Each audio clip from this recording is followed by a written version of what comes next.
Order. We come to questions to the Chancellor of the Exchequer. I call John Glenn to answer the substantive question from Dr Luke Evans, who's participating virtually. John Glenn. Thank you, Mr Speaker. The Bounce Back Loans scheme is aimed at helping the smallest businesses across different sectors of the economy to access the finance that they need. And we've seen 1 million loans worth almost 31 billion approved since the scheme was launched on the 4th of May. We're carefully monitoring use of this scheme by businesses and will keep all policies under review. Dr Luke Evans. I'm grateful for his answer, and undoubtedly bounce back loans have been a success of this pandemic. However, I do have a concern that normally viable SMEs will face acute problems due to COVID and may need to make redundancies. The payments associated with redundancies may in turn cause normally viable companies to become insolvent, thus losing all jobs and putting more pressure on the state. So with that in mind, would my right honourable friend consider a fund or time-limited mechanism to ensure that SMEs can provide redundancy payments due to COVID, thus allowing them to remain solvent and protecting from further job losses and providing some short-term stability for them to bounce back in the future? Minister Glenn. I thank my honourable friend for his question. Of course, we recognise the importance of SMEs. There are 5.6 million across the country with fewer than 10 employees. We need their dynamism and entrepreneurial spirit as the economy starts to recover. The government has said from the start that it would do whatever it would take to support business. The Chancellor has introduced a significant package of measures, and they will be under review and will be further announcements in due course. Sir Edward Lee. Two, sir. Thank you, Mr Speaker. Inheritance tax makes an important contribution to the Exchequer. The current thresholds of up to £1 million for a qualifying married couple or civil partnership mean that 96% of all estates in 2020-21 are forecast to be able to pass on their assets without any inheritance tax liability. Of course, any reform or simplification of inheritance tax would be considered as part of the usual budget process. Sir Edward.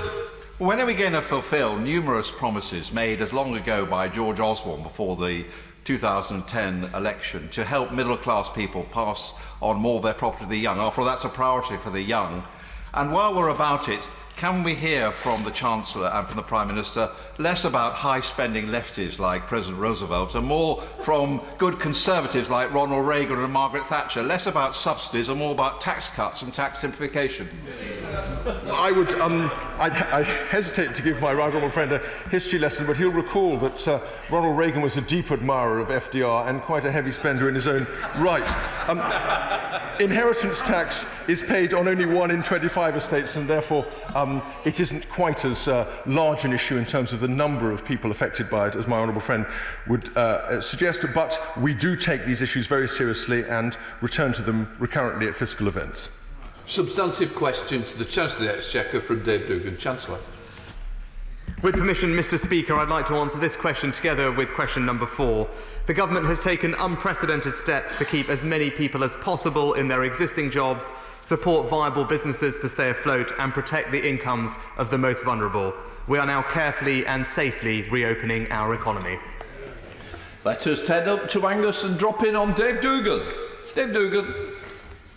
Mr Speaker, I previously raised the issue of the 3 million taxpayers being excluded from government support with the Prime Minister, the First Secretary of State and the Leader of the House, all of whom have repeated details of the government support provided to other groups. So, Mr Speaker, to be very clear, it's understood that 2.6 million self-employed were supported and 9 million followed. What remains at issue, though, is the 10% of the workforce that have received no meaningful support to help navigate COVID. I therefore ask the Chancellor specifically on the 3 million excluded, will he provide an 11th hour lifeline such as that provided for the arts, or is he planning to cut 3 million excluded workers adrift? Because it's one or the other, and it's now or never. Chancellor of the Exchequer.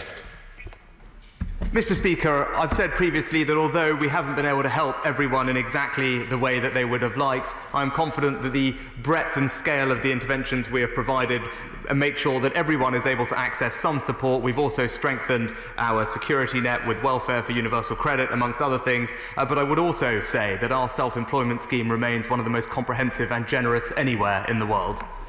Let us remain in Scotland and let us head to Margaret Furry. Margaret Furry. Thank you, Mr. Speaker. The economic impact of coronavirus has not been distributed evenly across the UK economy, yet the Scottish Government has extremely limited borrowing powers to stimulate demand and aid recovery in key sectors. A one-size-fits-all approach should no longer be the norm. Will the Chancellor bring forward the review of the fiscal framework, lift the caps on borrowing and give the Scottish Government the tools that it needs to invest in Scotland's future? Mr. Speaker, my right honourable friend, the Chief Secretary, is in constant dialogue with his counterpart, the Finance Minister in Scotland on these issues, but I would say I think the people of Scotland are able to benefit from the strong measures we've put in place for the entire United Kingdom, whether it be our loan schemes or indeed our furlough scheme. Everyone in every part of this country is able to benefit. Chair of the Select Committee, Bill Stride. Thank you, Mr. Speaker. Mr. Speaker, on HRSC's website has recently appeared guidance that suggests that those who take COVID-19 tests as provided by their employer will have to treat the cost of those tests as a taxable benefit in kind, something which is very unfortunate, in particular in respect of those frontline workers who may be involved. Could the Chancellor look into this matter, please, as a matter of urgency? So my right honourable friend, I'm delighted to him for raising this issue with me, and of course we'll look into it very quickly. We now come to the SNP spokesperson, Alison Thewlis, with the first of two questions. Thank you, Mr. Speaker. To follow up on the question by my honourable friend from Angus, the Excluded UK all-party group launched this morning with over 150 members of this House signing up as members, chaired by the honourable member for Caithness, Sutherland and Easter Ross. So can the Chancellor tell me why he has decided that 3 million people are not worthy of support, and why will he not put something in place to protect their incomes? Mr. Speaker, everyone in this country has benefited one way or another from what we have been able to do. Although people haven't been able to be helped in exactly the way they would have liked, we have been able to put in place measures unprecedented in scale and speed, and that meant we did have to make some difficult decisions in order to implement those policies. But I do believe, because of the measures that we've taken to strengthen our safety net, for example, everyone, no matter where they are, has access to more support than they did before this crisis began. Thank you, Mr. Speaker. If he listened to the evidence from groups like Excluded UK, he would know that that is just simply not the case.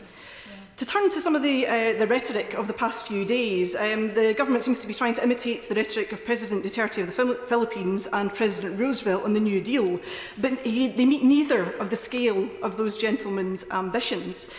Would he agree with the SNP that we need a stimulus package of at least £80 billion, including a 2% cut to employers' national insurance contributions and reducing VAT for the hospitality sector, as demanded by the Scottish Government? And if he does not believe that these steps should be taken, will he allow the Scottish Government to have the full suite of financial powers that it requires to meet this challenge?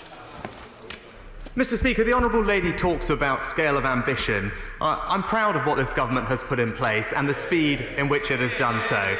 9 million people's jobs have been protected through our furlough scheme. 2.7 million self-employed have had their income supported. Millions of companies have received access to loans, grants, tax deferrals. And in sum, this represents £130 billion of support, one of the most comprehensive and generous support packages available of any country anywhere in the world. Minister Bridget Phillipson. Thank you, Mr. Speaker. The Chancellor knows that different sectors of our economy face very different challenges in the months ahead. So will he listen to the businesses right across our country that have called again and again for the job retention scheme to have the flexibility to meet those different challenges? Mr. Speaker, on the job retention scheme, our policy is clear. We have extended the scheme all the way through to the autumn, at which point it winds down gradually and in a way that asks for very modest contributions from employers. But I do recognise that different sectors have faced different circumstances during this crisis, in particular those in the hospitality, leisure and retail sector, which is why we cut business rates for the entire year for those sectors and indeed provided cash grants of £10,000 or £25,000 to almost 1 million businesses up and down the country. Vickers. Number 9, Mr. Speaker. Yeah. Minister Ben. Thank you, Mr. Speaker. We recognise every region and community is impacted by this crisis. That's why the government has announced unprecedented support for businesses and workers around the country. This includes 95 million to fund shovel-ready projects across the East Midlands to help provide a boost to the local economy and create jobs, building on over £120 million of local growth funding for Greater Lincolnshire for local projects such as the Lincolnshire Lakes Housing Scheme. Martin Vickers. I thank the Minister for that, and the Treasury are certainly doing considerable support for our area, such as the Greater Grimsby Town deal. We're hoping, of course, for favourable designation for Freeport status, but the most pressing case at the moment is support for the Able Marine Energy Park in northern Lincolnshire. Modest support from the Treasury could help to create 2,000 jobs. Would the Minister or indeed the Chancellor agree to meet with myself, my colleagues from Grimsby, Brigham, Goole and Scunthorpe to deal with the My honourable friend is rightly championing the strengths of his local area as we move to restart the economy and make progress to achieve net zero carbon emissions by 2050. Our renewable energy ambitions will continue to create opportunities at manufacturing centres such as the Able Marine Energy Park proposal, but I would encourage him to engage firstly with my colleagues from BEIS as the lead department on energy and industrial strategy. Question number 10, Mr. Speaker. Morning, Mr. Speaker. Upgrading local transport links is a key part of this government's commitment to levelling up across the country. That's why we announced at the budget £500 million for the Potholes Fund. £4.2 billion has been announced for discussion with the 8 devolved mayors, and a further £2 billion for boosting cycling and walking across this Parliament. Scott Benton. Thank you, Mr. Speaker. Reinstating a passing loop onto a South Fylde rail line will help to double the number of trains travelling into Blackpool South every single day, bringing additional tourists into Blackpool and helping to create new jobs, investments and opportunities. Does my right honourable friend agree with me that delivering these local transport infrastructure projects is vital in terms of furthering economic growth, assisting our recovery from COVID-19 and delivering much needed investments into Blackpool, a part of the world I know he's very familiar with? Thank you. Well, it is a key part of this government's commitment to improving transport links like that. I know he has submitted a proposal which the Department for Transport are considering. Having been able to hear the trains on that line from my kitchen growing up, it is one I take a particular interest in, and I know it's a very strong scheme. We've now got a substantive question from Graham Morris. Minister Bartley. House building is an important catalyst for the wider economy, and we have put in place an unprecedented package of support in this sector. Last week, the Prime Minister announced measures to stimulate house building, including a £450 million boost to the short-term house building fund. Let us drop into Easington with Graham Morris. Graham Morris. Mr. Speaker, and I thank the Minister for his answer. Horden, Easington and Blackhall in my constituency need investment for housing regeneration. The recovery plan is ready. However, we need investment to help us transform our communities with new, modern, clean and green housing. Will the Chancellor invest in housing regeneration in East Surrey? Because these schemes can deliver jobs, training opportunities, green energy, sustainable domestic supply chains and boost the local economy. Well, this is an area, Mr. Speaker, where I agree with the honourable gentleman. That's why, in addition to the fund I mentioned a moment ago, the Prime Minister also confirmed the £12.2 billion of funding for affordable homes and also the £400 million brownfield land fund to get schemes working immediately with mayors for exactly the reason he sets out. Shadow Minister West Streeting. Thank you, Mr. Speaker. The Conservative manifesto promised £9 billion for energy efficiency schemes, but the Committee on Climate Change described even that, as I quote, as welcome, but not enough to match the size of the challenge. Given the Chancellor is about to announce a £2 billion scheme, why is the government scaling back its ambition when it should be scaling up to bring down people's bills, to tackle climate change and to create the jobs we need to get Britain back to work? Well, Mr. Speaker, if you listened to the answer a moment ago, he would have seen we're actually learning from the lessons of the 2008 crash. So one of the measures that was put in place then was saw a fall of a third in the number of small house builders. And so part of the 480 billion fund, what it is doing is providing the finance to enable the small house builders to build the schemes that both sides of the House agree on. It's learning from the lessons of the schemes Labour put in place in 2008 that led to a fall in construction work. Substantive question, the Chancellor of the Exchequer from Sarah Champion. With permission, Mr. Speaker, I'd like to answer this question together with questions 14 through to 19. Through the Coronavirus Job Retention Scheme and the Self-Employment Income Support Scheme, the government has protected 9.4 million jobs and supported the incomes of 2.7 million self-employed.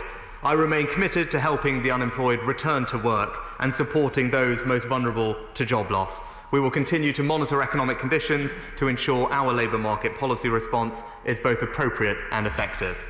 We're going to call into South Yorkshire and visit Sarah Champion. Sarah Champion. Thank you, Mr. Speaker. In his announcement of the Self-Employment Income Support Scheme, the Chancellor told self-employed people that they have not been forgotten and no one will be left behind. But the Treasury Committee has found that more than 1 million people have been unable to benefit from either that scheme or the Job Retention Scheme, and that's certainly what I'm finding in Rotherham. So will the Chancellor commit to acting to ensure, true to his word, that no one is left to face this crisis alone? Mr. Speaker, with regard to the self-employment scheme, 95% of those who are majority self-employed are able to benefit from that scheme. Also, in terms of the scheme design and the duration with which it lasts, the breadth of its coverage and the generosity of its support, it remains the most generous and comprehensive self-employment support scheme in the world. Anna McMahon. Thank you, Mr. Speaker. We're facing the worst economic recession in history and a climate crisis. Despite the warm words yesterday, the Green Finance announcement doesn't go far enough. Germany are investing between 40 and 50 billion, France 13.5 billion, and South Korea 11.5 billion. 3 billion just does not cut it. Yep. Given 500,000 16 to 24-year-olds are currently unemployed, will the Chancellor commit to properly financing a green jobs guarantee to give our young people a future? Chancellor.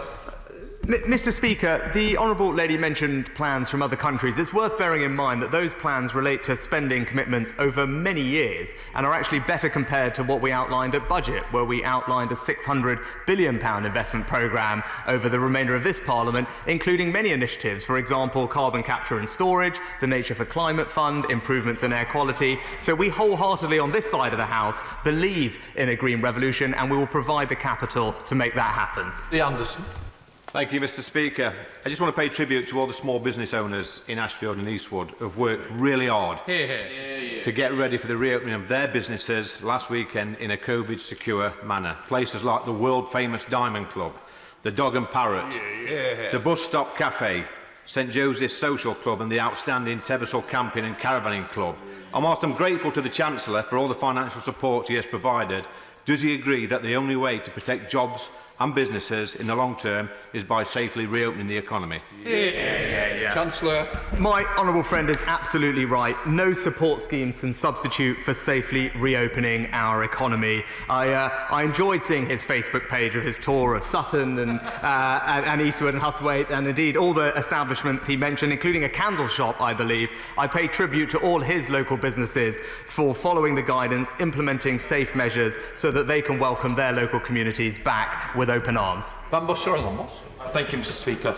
The government's intervention with financial support for the arts is welcome, but freelance creative workers have received little or no support from either the furlough scheme or the self-employed scheme for over 100 days. Exactly. So what specifically will the Chancellor do to correct this in the rescue package announced to the creative industries?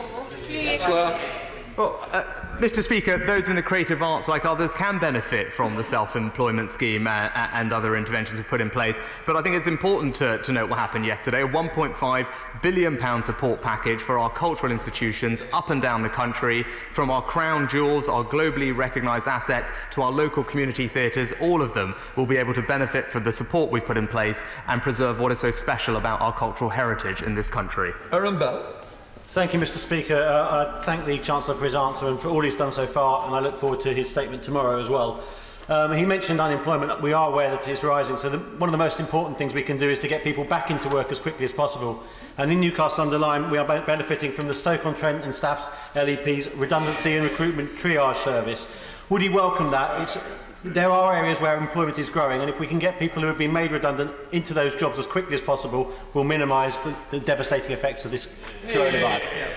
My honourable friend is absolutely right. The importance of job matching is critical. The evidence shows us that it works. And I know from my time as local government minister, the innovative approach that Councillor Atkins and his team on the County Council and the LEP have taken to various economic initiatives, and I pay tribute to them in putting this in place with such speed. Angela Riddle.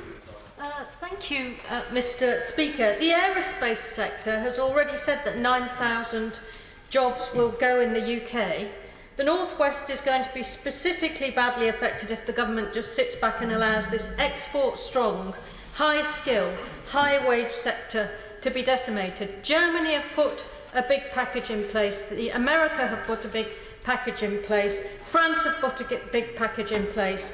So what is the Chancellor going to put in place to protect and guarantee the future of the aerospace sector long-term? Chancellor. Mr. Speaker, with respect to France and Germany, those related to interventions with specific companies, it obviously wouldn't be appropriate for me to comment on those in this place, in this time. But with regard to the US, the support they put in place was to support domestic connectivity. Primarily, that is something that this government has done by subsidising considerably our bus network and our rail network to make sure that intra-union connectivity remains through this crisis. Heading up to lovely Lancashire with Rosie Cooper. Thank you, Mr. Speaker. Will the government abandon its one-size-fits-all wind-down of the furlough and self-employed scheme and adopt a targeted strategy which acknowledges that hotel workers, chefs and self-employed lighting technicians cannot and should not be treated the same way as workers in sectors which are already back at full capacity? Chancellor. Mr. Speaker, the most important thing for all these sectors is for them to be safely reopened, which is why I'm delighted last weekend we were able to meet the targets set out in our reopening plan, and I know the Prime Minister has spoken about reopening our remaining closed sectors in the coming weeks, which is welcome news, but what I would say is those sectors, the Honourable Lady is right, have faced hardship, which is why, as I said earlier, they have received considerable extra support from the government in the form of business rates, holidays and cash grants. Shadow Minister, Pat McFadden. Thank you, Mr. Speaker. Thousands of job losses have been announced in recent days, and many more are expected if the furlough scheme is withdrawn from all sectors at the same time.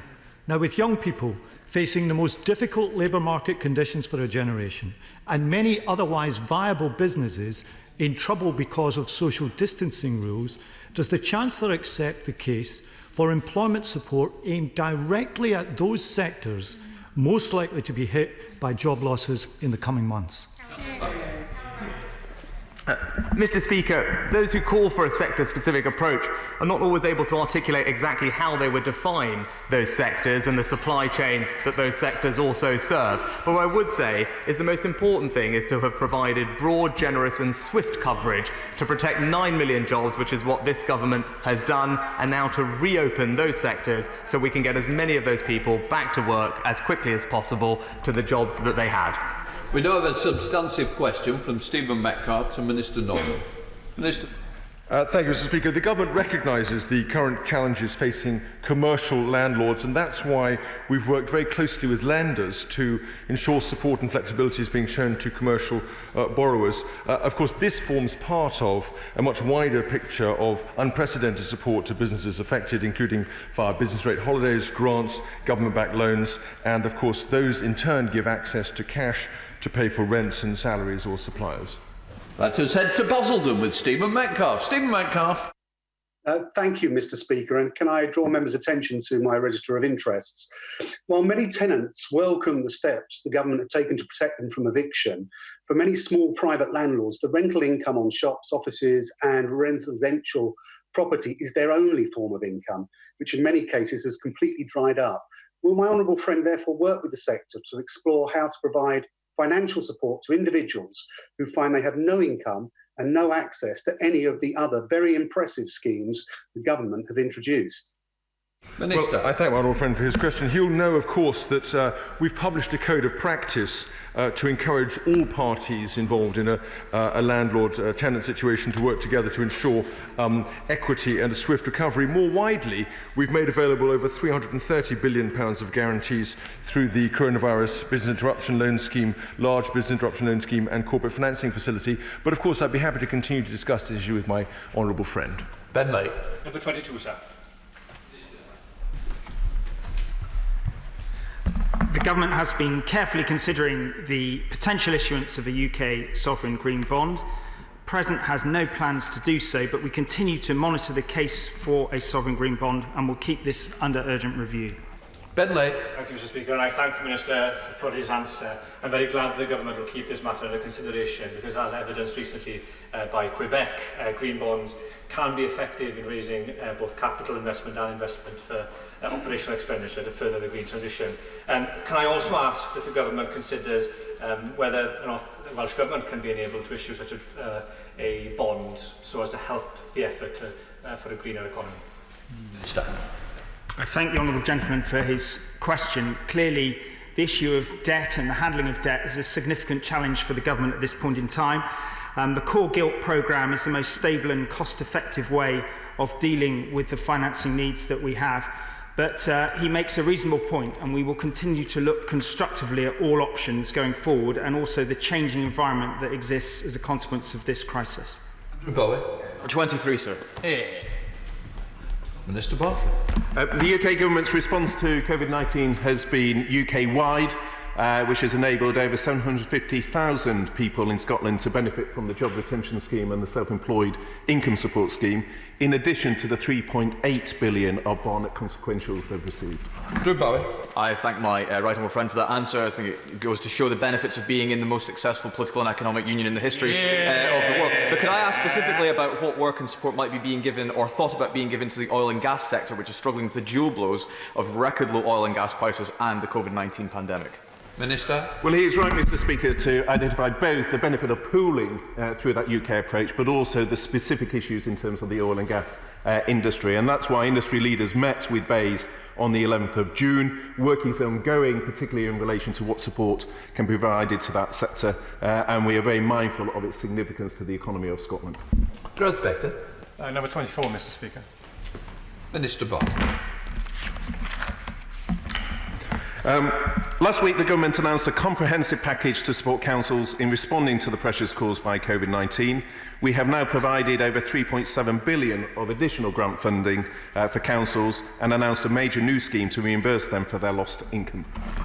Gareth Baker. Mr. Speaker, fears have been expressed that financially poorly managed local authorities will be fully bailed out by the Government, while better managed local authorities like the London Borough of Bromley may have to meet COVID-19 shortfalls through their reserves. Can my right honourable friend offer reassurances on this point? And if COVID-19 funding shortfalls do remain, would he consider allowing a capitalisation directive to enable councils to fund one-off shortfalls through capital receipts or borrowing? We have always taken the approach, Mr. Speaker, that borrowing is allowed for infrastructure and capital projects, but not day-to-day revenue. And that policy will continue. But at the same time, all councils have received support, including the £16 million that has been allocated to Bromley. But it is right that those address the varied needs of different councils, and that's very much the approach we've taken. We've got Chair of the PAC, Megan. Thank you, Mr. Speaker. Of course, one of the areas that local government's gone into more in order to fund their services is commercial investment.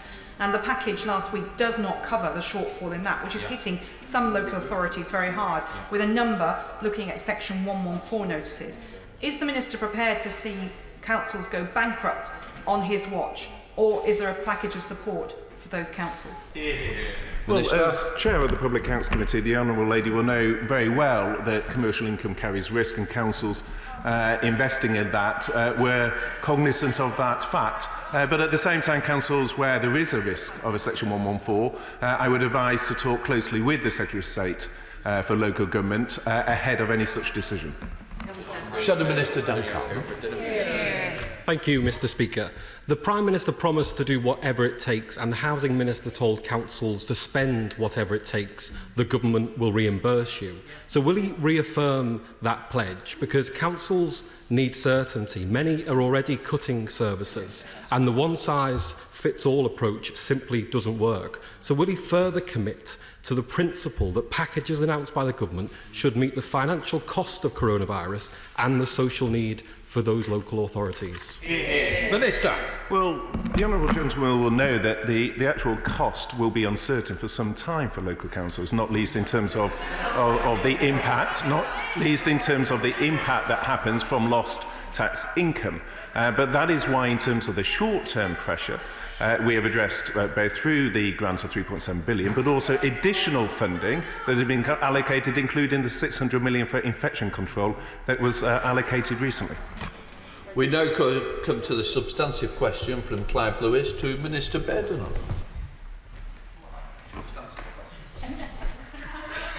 Thank you, Mr. Speaker. The Prime Minister recently set out the first steps of the government strategy to rebuild and fuel economic recovery in response to COVID-19.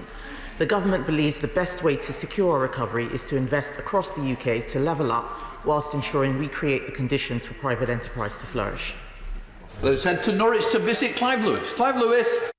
Thank you. The Chancellor would have received a letter signed by members across this House, including myself, asking for him to consider introducing a 4-day working week as a way of helping the country recover and create a better future post-COVID-19.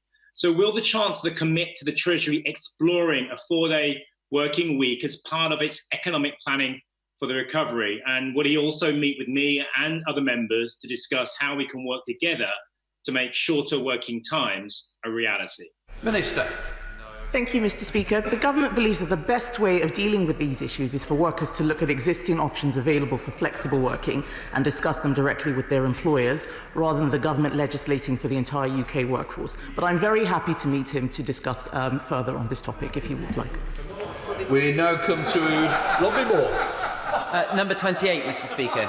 Minister Norman. Thank you, Mr. Speaker. With your permission, I should like to answer this question together with questions 29 and 30. As you will know, the Chancellor has announced an unprecedented package of support for high street businesses affected by the pandemic. In particular, the government is giving retail, hospitality and leisure businesses a year's business rates holiday. It's protecting commercial tenants from eviction and debt recovery. It's offering grants of up to £25,000 to eligible businesses and making sure that businesses have access to the financing they need as quickly as possible. And we stand ready to take further steps if necessary. Robin Moore. I thank my right honourable friend for that response. I recently visited a brilliant independent furniture store, Rooms, right in the centre of Keighley, run by Andrew Foster and his wife Janine and their son Joe. They and many others welcome the 100% business rate relief this year, but are concerned about next year and indeed the fairness of the whole business rate structure when considering pure online businesses and those based in premises. Will my right honourable friend continue to review this in light of COVID and look more closely to create a fairer business rate structure? Well, I thank my honourable friend very much, and I'm delighted to hear about Rooms. And of course, in my own constituency, there have been many businesses that have reopened, and reopening the economy is the central step that we need for our national recovery. As he will know, we've committed to a fundamental review of the business rate systems and published some pretty comprehensive terms of reference to review at the spring budget.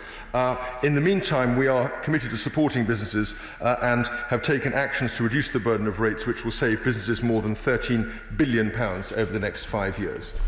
Let us head to Lincoln to visit Carl McCartney. Carl McCartney. Thank you, Speaker. It's no secret that Chancellors have an overarching influence across all government departments. Within my Lincoln constituency's county of Greater Lincolnshire, we are faced with major local government reorganisation.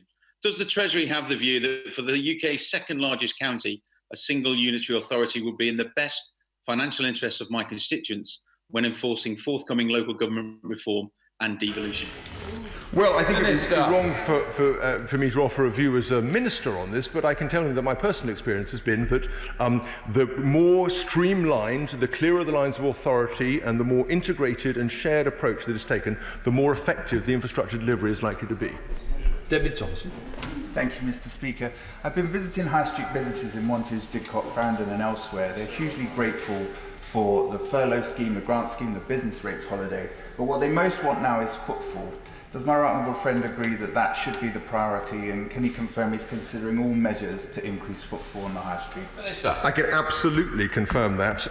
The reason we've backed high street firms so strongly all the way through is precisely because we recognise the central importance of these sectors to getting Britain's high streets back firing on all cylinders. He'll know we've also introduced a business and planning bill to help businesses in England get back on their feet, and we've accelerated nearly £100 million of investment in town centres and high streets through the Towns Fund this year to the same end. We've now got a substantive question from Sir Owen to Minister Barclay. Treasury Ministers meet with the Secretary of State for Transport and the Home Secretary on a regular basis to discuss a variety of important issues, including the aviation industry. Let's head up the M1 to Luton with Sir Owen. Thank you, Mr. Speaker. I have asked ministers multiple times why it is that we have not yet seen a specific package of support for the aviation industry, and have got general answers about general measures, which clearly aren't working, as we see EasyJet has already started consulting on 4,500 job losses. Thousands of jobs in Luton and our council are reliant on income from Luton Airport. If the governments of France and Germany are protecting their aviation workers, why isn't this government? Minister. Well, we are continuing to work closely with the sector and are willing to consider the situation of individual firms, providing that all other government schemes have been explored and all commercial options exhausted, including raising capital from existing investors. Joe Gideon. Question 32, Mr. Speaker. Minister. Mr. Speaker, alongside unprecedented support for individuals and businesses in light of the COVID-19 outbreak, the government has announced a £750 million support package for charities. 360 million of this will be allocated directly to charities providing essential services, and 200 million to local charities through the National Lottery Community Fund. Joe Gideon. I thank the Minister for that answer and for the support that has enabled charities to develop new ways of working during lockdown. Can the Minister outline how this government's support has helped my constituents in Stoke-on-Trent Central? Minister. My honourable friend is right to highlight the extraordinary innovations we've seen from charities in Stoke-on-Trent and across the country. We've seen innovation and adaptation right across the economy, and this has been made possible by the unprecedented level of support that we've been referring to in this session. Of this support, £230 million has been disbursed from the government's Charity Support Fund as of the end of last week. Minister, we've now got a substantive question from Damien Collins. With permission, Mr. Speaker, I would like to answer this question 33 with question 34. The Treasury is working extensively with employers, task forces and industry groups to understand the long-term effects of COVID-19 across all key areas of the economy, including the artistic, creative, tourism and hospitality sectors. We will continue to monitor the impact of government support on the economy. We've now coming over to the question from Damien Collins. Damien Collins. Thank you, Mr. Speaker. Whilst hotels, hospitality businesses and holiday parks are reopening in my constituency, many businesses fear that this will be a year of 3 winters. What support is the government considering beyond what's been delivered so far? And in particular, would the Treasury consider the request been made for the hospitality sector to cut VAT to 5% for tourism and hospitality businesses? Minister. As ever, Mr. Speaker, all taxes are kept under review and changes to tax are announced at fiscal events. My honourable friend will be pleased to know that admissions to cultural venues, for example, are already exempt from VAT if they are provided by a local authority or an eligible body, such as a charity, and we will continue to review the situation. Thank you, Mr. Speaker. Like many other members across the House, I met with Excluded UK this morning, and many of those, particularly in the creative industries, freelancers who fall in between the gaps of the different government schemes. The package that's been announced for the creative industries is welcome, but what is the government going to do to support those many thousands of people, including in Cardiff South and Penarth, who fall in between the gaps working in the creative industries? Minister. Mr. Speaker, the UK continues to have one of the most generous coronavirus support schemes in the world, including for many self-employed people like the ones that he refers to. He will know, for example, that the government recently announced a £1.57 billion cultural fund, and funds like that are being targeted at the very few people that he is speaking about. Now come to Jonathan Gillis. Number 35, Mr. Speaker. Minister Barclay. I regularly meet with the Secretary of State for Education to discuss schools funding. We are providing a £1 billion package to help students catch up on lost learning. This sits alongside the £100 million to boost remote education and the additional £7.1 billion of core funding for schools we announced at SR19. Jonathan Jones. I'm very grateful for my old friend's answer and know that he was enjoying his time when he came to visit Stoke-on-Trent in the winter last year, but he will sadly know that Stoke-on-Trent Kids Grove and Talk is ranked in the bottom 20% in Social Mobility Index, and we are sadly well below national averages in both young and old taking up level 3 and 4 courses. So could my honourable friend set out the steps the department has taken to support further education? And would he agree with me that post-16 providers like Stoke-on-Trent Sixth Form College play a vital part in levelling up opportunity to upskill and retrain both young and old and enabling them to be better off than those before them? Well, I know as a former teacher he speaks with great authority on this issue, and I absolutely agree with him that a strong post-16 education system is vital to our recovery. That is why we've given a range of flexibilities to the usual funding arrangements, and I know the Department for Education has set out further details on those. Jane Stevenson. Question 36, Mr Speaker. Minister Glenn. On the 20th of May, the government launched the Future Fund. The fund is an investment scheme for high-growth companies impacted by the pandemic that provides between £125,000 and £5 million in government funding through convertible loans, with third-party investors at least matching the government funding on each loan. As of the 5th of July, £379 million worth of convertible loans have been approved through the Future Fund, and the government has also made £750 million of support available for innovative firms through Innovate UK grants and loans. Jen Stevens. Thank you, Mr Speaker. Unemployment in Wolverhampton North East was 3 times the national average as we came into the pandemic. So many businesses have expressed their gratitude for the wide range of support. As we emerge from the pandemic, can my right honourable friend reassure me this will be the party that champions innovators, start-ups and SMEs so we can get job opportunities and more prosperity in seats like Wolverhampton North East? Minister. The Honourable Lady makes a very good point and case for her constituency. As the Prime Minister set out last week, we will double down on levelling up and give everyone growing up in this country the opportunity that they need. The Prime Minister announced the acceleration of £96 million of investment from the Towns Fund, including nearly £13 million on Kickstart activity in the West Midlands. Can I just say that the members are pretty upset. They feel we've taken too long. They were desperate to get in, but there we are. I'm sorry about that. What I would say is we now come to topicals with Henry Smith, Chancellor of the Exchequer.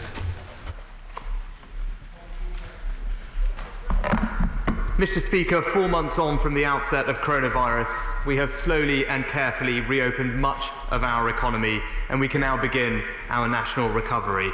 Throughout this crisis, I've repeatedly made clear that whilst we cannot protect every single job, we will do all we can to make sure our businesses and people have the tools they need to get through this and emerge stronger on the other side. Heading to Henry Smith in Crawley. Henry Smith. Mr Speaker, thank you very much. To help the aviation and travel sectors recover from the negative impact of COVID-19, will my right honourable friend consider suspending air passenger duty until at least the end of summer 2021? Chancellor. Mr Speaker, my honourable friend, as always, is a champion for the industry and knows how important it is to the UK economy. What I can tell him is that at Budget we committed to a consultation on aviation tax reform, and we remain committed to that and will bring forward the timing in due course. We now come to Shadow Chancellor of the Exchequer, Annalise Dodds. Thank you, Mr Speaker. The Chancellor stated earlier that the job retention scheme is being wound down from the autumn.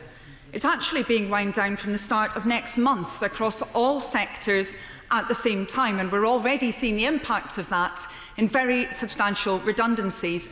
The Resolution Foundation called this week for a targeted continuation of the scheme for the hardest hit industries and those areas affected by additional lockdowns.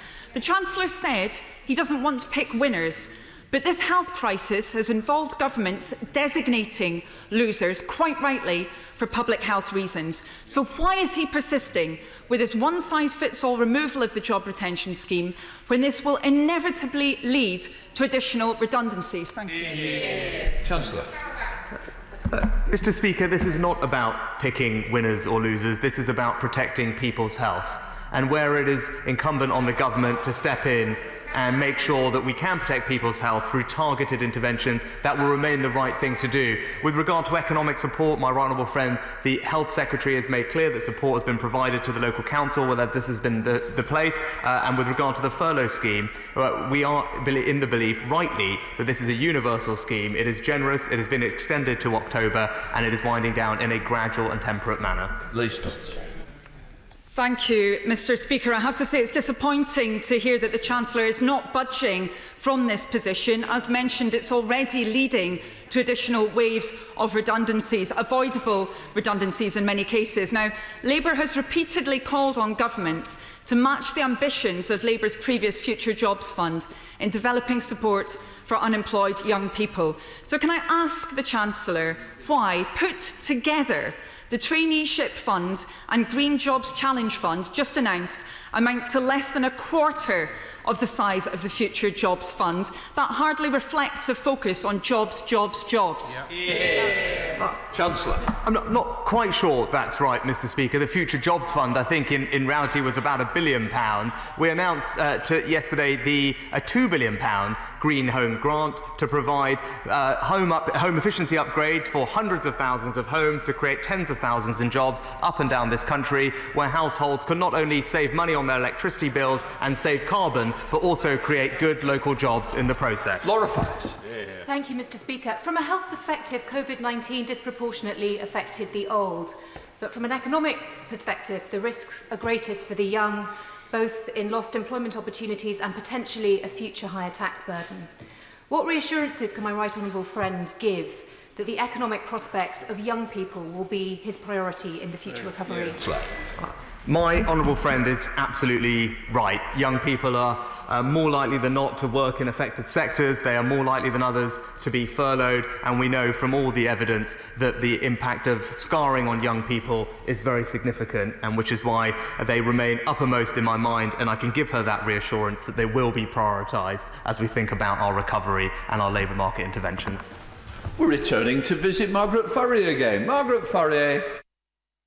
Thank you, Mr. Speaker. The TB in Cambuslang in my constituency responsibly took out business interruption insurance, including notifiable diseases cover. The one time that they've had to claim is during the coronavirus pandemic, but they've been refused because COVID-19 is not on this list of notifiable diseases. Many other businesses have found themselves in the same position and understandably feel frustrated that insurers have not helped them in their time of need. What discussions are the Treasury having with the FCA to remedy this situation? Minister. Well, I thank the Honourable Lady for her question, and as she will know, the Treasury is in constant communication with the FCA on these and other issues. If she would like to bring the specific details to my attention, I'll make sure that they are examined by ministers. Douglas Ross. Thank you very much, Mr. Speaker. Our coach industry is going to be vital as the country opens up and we begin our recovery from COVID-19. Local Murray firm Mains a Bucky and owner Kevin Main have been leading calls for a bespoke deal to support the coach industry. Is this something the Treasury will look at and consider? Well, I'm sure he understands that, of course, the desire for bespoke deals across every sector is extremely great. Our view has been that actually what's required is to lift all boats by a general support for the economy, and that is the approach we've taken. And that is why the interventions that we've made so far include almost £300 billion of guarantees, roughly 15% of UK GDP. Tim Farron. Thank you, Mr. Speaker. On Saturday, we proudly reopened hospitality and tourism safely in Cumbria, which is our largest employer. But 69% of hospitality industry businesses will not be able to fully reopen. And having lost most of the season, the industry will see hundreds of successful businesses fail and tens of thousands of jobs lost unless the Chancellor agrees to a package of grant and wage support in the budget statement tomorrow. Will he do that? Minister. Well, as he'll be aware, there's an enormous amount of support already in the system. I'm delighted that shops and other organisations are opening up in his constituency. We look to see more of that over time as this support feeds through into the system. Heading to Hurlow with Robert Halfon. Robert Halfon. Thank you, Mr. Speaker. Does my right honourable friend agree that beauty salons, tanning salons and nail bars such as Salon 112 and Shui Tanning and Beauty based in my constituency of Harlow are important small businesses and often the lifeblood of our local economy? They should be supported, allowed to open and not denigrated. Will he ensure that when he cuts taxes, businesses like these will be a top priority given the struggles they have had to face? Minister. Well, no one who knows my beautiful friend would be surprised that he knows these beauty salons as well as he does, and I salute him for it. On the serious point, he's absolutely right about the importance of these businesses to all of our constituencies. He's also, he didn't mention it, but he also should mention that many of these are run and staffed by women, and it's very important that we should pay attention to the equalities impact of that. The key thing is that we get these businesses open, and that is what the Treasury is focused on, including beauty salons. Meg Hillier. Thank you, Mr. Speaker. Mr. Speaker, we all know that there's huge problems in culture and theatre. The Hackney Empire, 120 years serving residents in Hackney Grey Eye Theatre Company in my constituency, which works with disabled artists. And it's great that there's been an announcement about support, but if you do the maths, it's quite a lot of organisations needing this money, and the Secretary of State for Culture has talked about supporting the main gems. So when will those local theatre companies know how much money they're going to get, and when will they get the cash? Chancellor. Mr. Speaker, I'm glad that the announcement we made yesterday was warmly welcomed across the cultural sector by institutions large and small. I can assure the Honourable Lady this is not just a support package for large institutions, it is a support package that will find its way to all our local cultural institutions that provide such an important part of our local communities, and I know that the Culture Secretary and his team will be here just after this to answer further questions. Chris Grayman. Thank you, Mr. Speaker. Can I also thank the Chancellor for yesterday's announcement? Very welcome. Could I, though, ask him to bear in mind those freelancers and those with other forms of employment in the sector who continue to struggle as he plans tomorrow and going forward. But, Mr. Speaker, we need to move ahead with a green recovery. Could I ask the Chancellor to consider providing additional incentives to develop a hydrogen infrastructure in this country? I don't believe we can achieve our emissions objectives just with battery technology. We're going to need hydrogen vehicles as well. This government really needs to do a lot to encourage the development of such an infrastructure. Mr. Speaker, I agree wholeheartedly with my right honourable friend that we should make getting to our net zero commitments at the heart of our recovery. He will have seen the announcement we recently made about green homes grants, showing our commitment in this area. But I know he has a lot of experience with regard to hydrogen and transportation. I look forward to getting those thoughts from him so we can incorporate it into our future plans. Erin Smith. Thank you, Mr. Speaker. More young people need a college place. More young people need help with catch-up. More adults need retraining. City of Bristol College and colleges such as St Brendan's in Bristol are perfectly placed and ready to help, but the Chancellor needs to help them. So will he commit to extending the COVID £1 billion to post-16 to catch up? And will he commit to ensuring that every 16 to 19-year-old has a funded place at a college from September? Chancellor. Well, Mr. Speaker, I agree with the honourable member about the importance of post-16 education and further education, which is why I was delighted at budget to announce a £400 million increase in post-16 education, a record increase in per-pupil funding compared to the last several years, and indeed the Prime Minister also talked about our commitment to upgrade the entire FE College estate across the United Kingdom. Dr. Kieran. Thank you, Mr. Speaker. On behalf of all my constituents who contacted me about this, can I thank my right honourable friend for listening to organisations like the Lyceum Theatre and Crew in coming up with this vital £1.57 billion package for arts and culture. Can I ask what the timetable might be for making these crucial funds available? Chancellor. I know my honourable friend is a proud champion of his local theatre, the Lyceum in Crewe, and I know he will be warmly welcoming the announcement made. What I can tell him is the Culture Secretary's team will be here just after us, but we share with him an ambition to ensure that this support reaches all the relevant institutions as quickly as prudently possible. Let us nip over to Edmonton to see Kate Osmore. Kate Osmore. Thank you, Mr. Speaker. Credit unions are known for offering those on low incomes an alternative access to credit. But due to COVID-19, during the months of April and May, North London Credit Union and Enfield have been hard hit, and they have seen 87.5% fall in the number of loans issued. So will the Chancellor use his summer statement to announce financial support for credit unions who are challenged with branch closures and possible bankruptcy?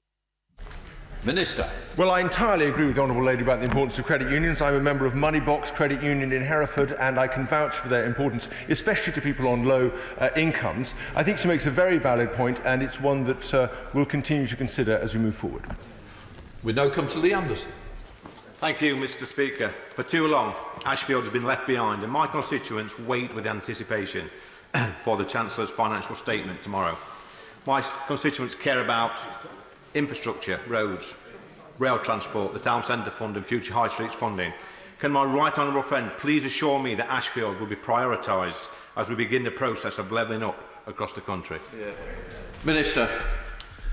Well, Mr. Speaker, as the Prime Minister said last week, we're doubling down on levelling up, and he committed last week to 95 million to the East Midlands for shovel-ready projects, and that is in addition to the 10.25 million of accelerated funding from the Towns Fund for Kirby in Ashfield. But I look forward to working with him on his commitment to levelling up his constituency. We now come to Emma Hardy. Thank you, Mr. Speaker. It's been a pleasure to meet the young entrepreneurs in Hull. Many of these young people have faced great adversity before setting up their own businesses, but they have had no income, no support and no grants from the government. Have these young people been forgotten? Chancellor. Mr. Speaker, these young people have absolutely not been forgotten, and we remain indebted to them for their dynamism in helping to power our recovery. I'm delighted that our Startup Loan Scheme has recently been expanded and is able to provide cash loans to those budding entrepreneurs in her constituency and others, and I would urge them to have a look at it and see if it will help fund their plans. In order to allow the safe exit of honourable members participating in this item of business and the safer arrival of those participating next, I am suspending the House for 5 minutes. 5 minutes. Order.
Order. I have a short statement to make about the conduct of divisions. I believe that all members are now familiar with the process and the Chair will not give reminders of it before each division.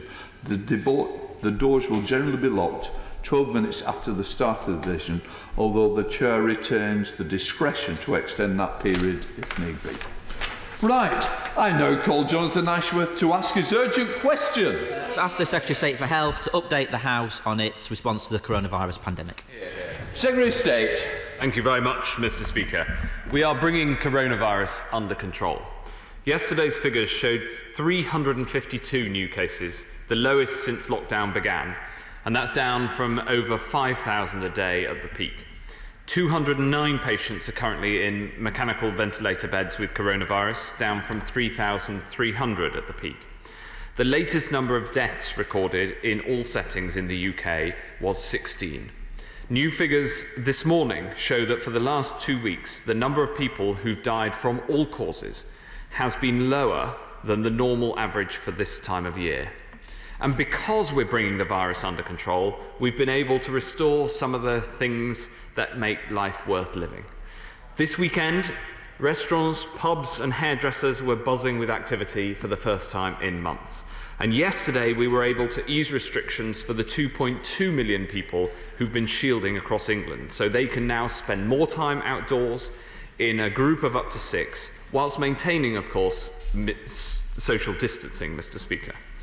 Our plan has always been to lift the national lockdown while taking ever more targeted action to suppress the virus. We're seeing a similar approach in other countries like Germany, Spain and Australia, where overnight they locked down Melbourne. We took last week difficult but vital decisions about Leicester. Since then, we've been working with Leicester and Leicestershire, and I'm pleased to say that together we have brought down the 7-day infection rate from 135 to 117 cases per 100,000 people. Mr. Speaker, in reopening hospitality, we've also introduced contact tracing for customers. This system is working. I want to thank all those who are making the system work and pay tribute in particular to 3 pubs that have taken specific action: the Lighthouse in Burnham-on-Sea, the Fox and Hounds in Batley, and the Village Home in Gosport. They have all closed for a deep clean and staff testing after in each case a customer had tested positive. They are doing the right thing by their customers and by their communities. This is NHS test and trace working precisely as intended. 3 pubs shut so others can be open. And I think the whole House is grateful. Mr. Speaker, coronavirus has been the worst global pandemic in a generation. Here, we protected the NHS, we built the new Nightingale hospitals in 10 days, at all times treatment was available for all, our medical researchers discovered the only drug known to work, we've built from scratch almost one of the biggest testing capabilities in the world.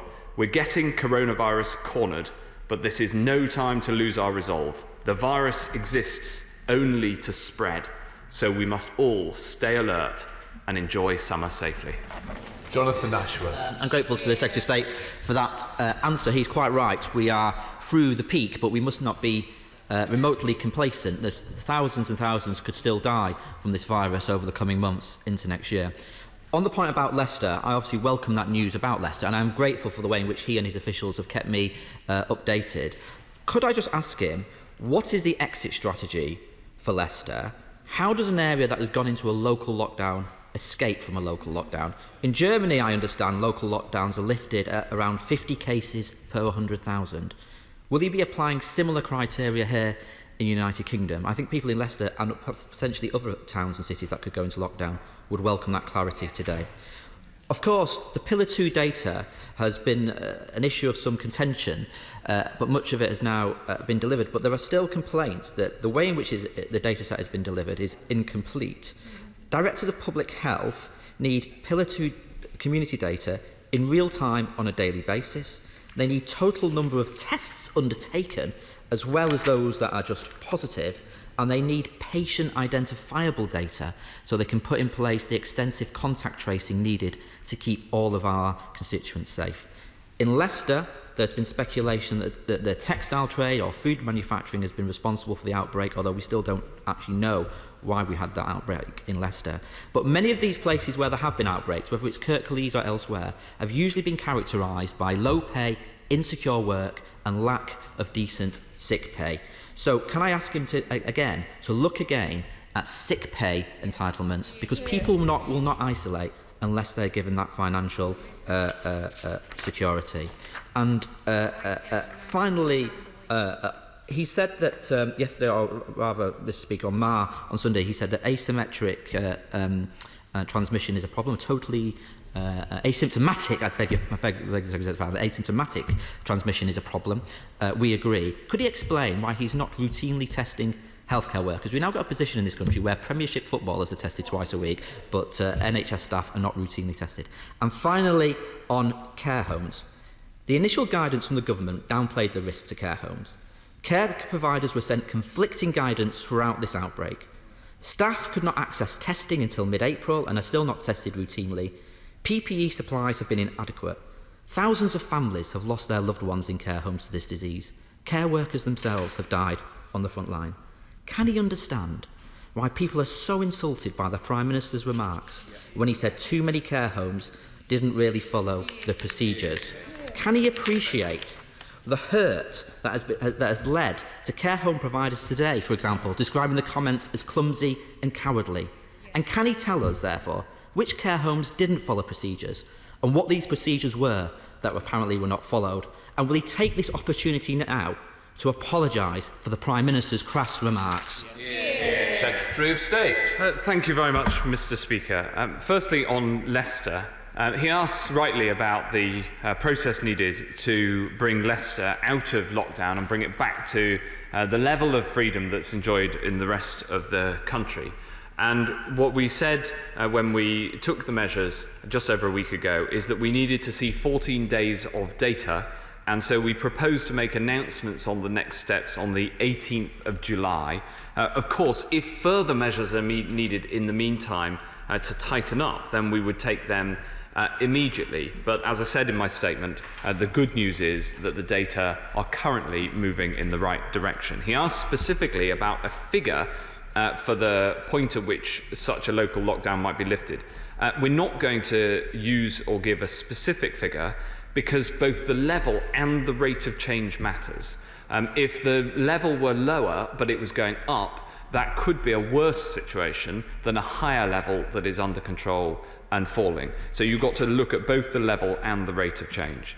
I'm glad that he said that data is being delivered. He mentioned some more detailed data, and I'm very happy to look into those proposals.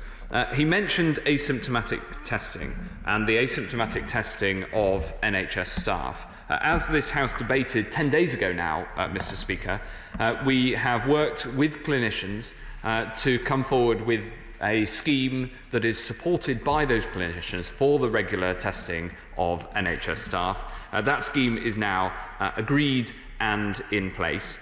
And of course, we constantly monitor it and we monitor the number of cases amongst NHS staff. I'm content with that scheme that was set out almost 2 weeks ago. He also asked about care homes. And throughout this crisis, care homes have done amazing work. And the Prime Minister was explaining that because asymptomatic transmission was not known about, the correct procedures were therefore not known. And we've been constantly learning about this virus from the start and improving procedures all the way through. And I pay tribute to the care homes of this country who've done so much to care for the most vulnerable throughout this crisis. We now come to the Chair of the Select Committee, Jeremy Hunt.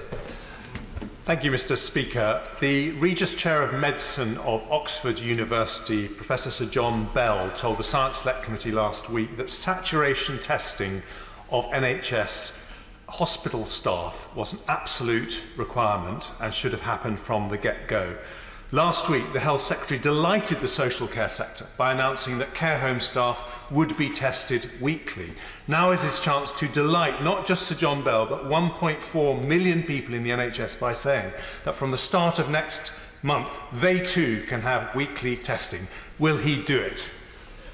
Thank you very much, Mr. Speaker. Well, as I just mentioned, we have put in place the procedures for regular testing of NHS staff, and those procedures are underlined by the clinical analysis. There's a difference between social care and NHS staff, not least that the impact of this disease in terms of the prevalence of coronavirus has been higher amongst social care staff in care homes. We've got to make sure that these decisions are clinically led, but of course I keep it under review and take the chair of the Select Committee's comments very seriously. Let us call in on the SNP spokesperson, Dr. Philippa Whitford. Dr. Philippa Whitford. Thank you very much, Mr. Speaker. I welcome that the UK government website has now been corrected to add the 80,000 missing COVID cases in England and give a more accurate picture of the epidemic. Compared with Scotland, England currently has 6 times the number of new cases per head of population and 9 times the deaths. Even without a second wave, it's estimated this current level of COVID infections would lead to 27,000 additional deaths by next spring. Does the Secretary of State consider that level acceptable? Scotland, Northern Ireland and the Republic are following COVID elimination strategies to drive down circulating virus and reduce the risk of repeated lockdowns. Can he explain what his strategy is going forward?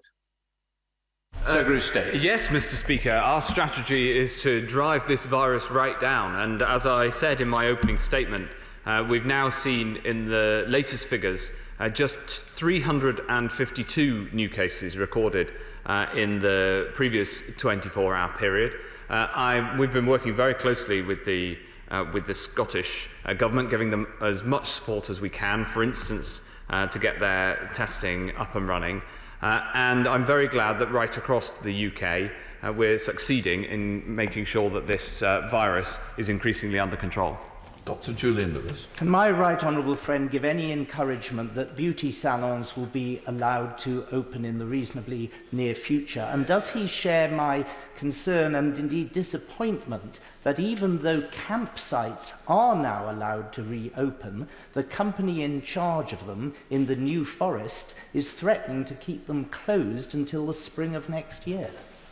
Secretary of State. Well, my right honourable friend, the Business Secretary, is working closely with the beauty industry on how that industry can open in a COVID secure way.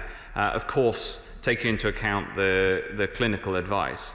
We have, though, been able to change the advice to allow for the reopening of campsites. I'm personally very pleased about that, and I think it will help lots of families to enjoy summer safely. So it is disappointing to hear of a blanket approach taken to not having any camping in the New Forest, where I went camping as a child. And enjoyed very much. Now, of course, at a campsite, you've got to be particularly careful of the shared facilities to make sure they're cleaned properly, but there is a way to open campsites safely and securely, and I know that doing that in the New Forest and everywhere else would help people to enjoy summer safely. Let's head up to Saddleworth and drop in on Debbie Abrahams. Debbie Abrahams. Thank you, Mr. Speaker. Mr. Speaker, the Health Secretary's comments on Sunday suggesting that my Greater Manchester public health colleagues needed help in interpreting the Pillar 2 data they received from centrally contracted private labs was nothing short of insulting. These people are some of the most talented, dedicated and professional that I've had the privilege to work with. They don't need help, they need timely, patient identifiable and complete data, which they have not been getting. So instead of trying to shift the blame for the government's mess in handling the COVID crisis onto our amazing public health teams and care home staff, what is the Health Secretary doing to ensure they get these data? And why isn't he going to announce local thresholds for easing and reinstating lockdowns, as Germany and other countries have done? And finally, will he apologise for his patronising remarks to my public health colleagues? Speaker, I will not allow a divisive approach to tackling this crisis. We will all work together. And we work together with local authorities, we work together with local mayors, we work together with local areas, and we will do that in Manchester and across the board. And I just hope that the Honourable Lady will take the message back to Manchester how keen we are to work collegiately and together. And I think that that is the right way forward.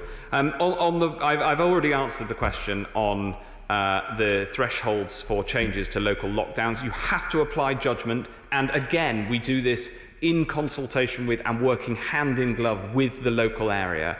Finally, on the data point, I think she might want to have a word with her friend, the Shadow Secretary of State, because he was right to acknowledge that the sharing of this sort of data, which is a complicated task, is constantly improving. We now head from Greater Manchester down to Derbyshire with Nigel Mills. Nigel Mills. Is there more that we can do to help dental practices who are struggling with the need to see fewer patients and with increased costs to provide all the PPE? Many local dental practices are telling me that they'll struggle to survive until they get back to normal volumes if they can't have some help with their increased costs. Thank you very much, Mr. Speaker. Well, my honourable friend raises a really important point. The cost of PPE is a significant extra cost right across the health and care system. Dentists that are on NHS contracts have, of course, had those contracts paid throughout, even when routine dentistry wasn't open. I'm really glad we managed to get routine dentistry open, and we're working with dentists and their representatives to try to make sure that we tackle the real-world challenge of how do you have high-quality, safe dentistry in a way that can ensure that dentist practice can also be financially sustainable. It's a very challenging problem, and I pay tribute to the dentists who are working with us on it. Thank you, Mr. Speaker. Does the Health Secretary agree with the Prime Minister's despicable comments blaming care workers for the huge death toll in care homes, or will he admit that his government's own failings left these low-paid and undervalued carers with little or no protective clothing, many without access to sick pay, fighting a losing battle against this awful disease at the height of the pandemic? Mr. Speaker, I've been clear that throughout we've been learning about this virus and learning how best to deal with it. And my admiration for those who work in social care is second to none. And one of the good things about this crisis is that it's shown to the whole country how much we value not just those who work in the NHS, but those who work right across social care, caring for the most vulnerable. Sarah. Mr. Speaker, cancer takes the lives of loved ones far too early, including that of my father. The pandemic has made it very difficult for people to access necessary treatment. Can my right honourable friend reassure me that everything will be done that can be done to make sure those that need treatment get it soon? Yes, Mr. Speaker. This is an incredibly important point. And when people talk about the lives that have sadly been lost to coronavirus and the impact and how many might be in the future, you've also got to take into account the health impact of non-coronavirus diseases like cancer, whose treatment is affected by the actions we've had to take. So my heart goes out to all those who have not been able to get cancer treatment because it wouldn't have been appropriate to do that clinically when there was a virus about. We're putting an enormous amount of effort in now to getting cancer treatment services up and running. Perhaps the most important message, though, and the biggest barrier to more early diagnosis is that people must come forward if they suspect that they may have a cancerous lump. If you find a lump, then please call your GP, and if you're asked to go to hospital, then do. It will be safe to do so, and it's really important that people help us to help them.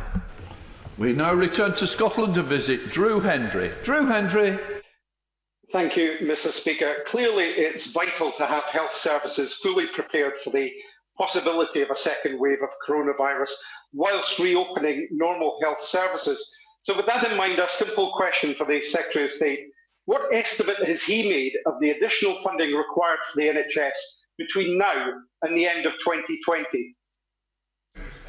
Well, we're constantly putting more money into the NHS, and we've put a 30 billion extra in over the crisis thus far. Sir John Redwood. Could the Secretary of State remind us how big an increase in intensive care capacity there has been now for the health service, which is a great achievement? And were the unthinkable to happen and there was another surge in the virus, could we have isolation hospitals that dealt with that so the rest of the hospitals and surgeries can carry on with their other work? Yes, Mr. Speaker.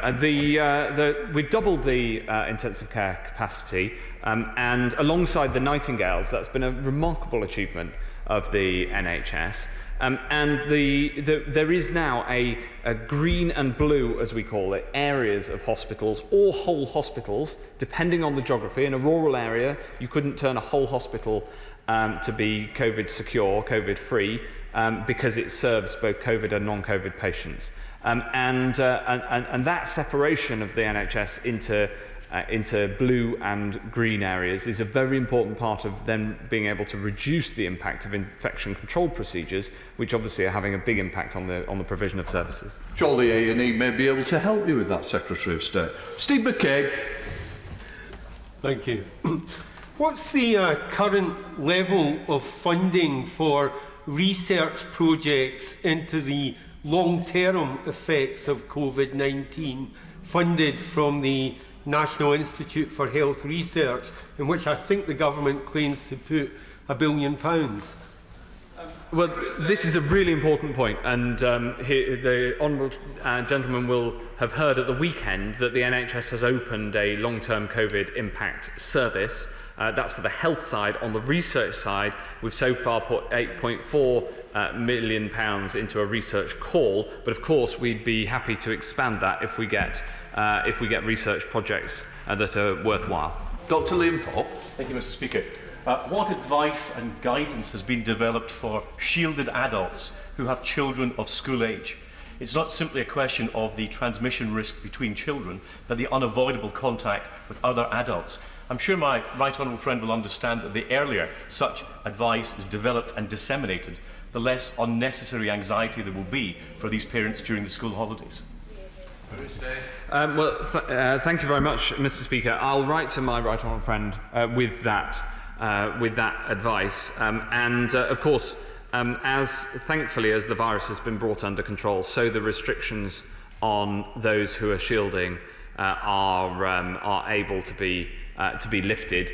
So I'm glad to say this is a lessening problem, but certainly ahead of September in particular and the full return of schools, we'll have to make sure this advice is very clear, and we will do that.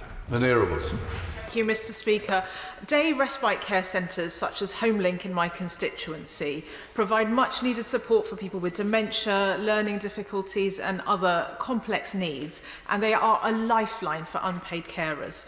HomeLink and others are desperate to open as quickly as possible. They're working on COVID secure guidelines, but they can't get free access to testing for staff and their users.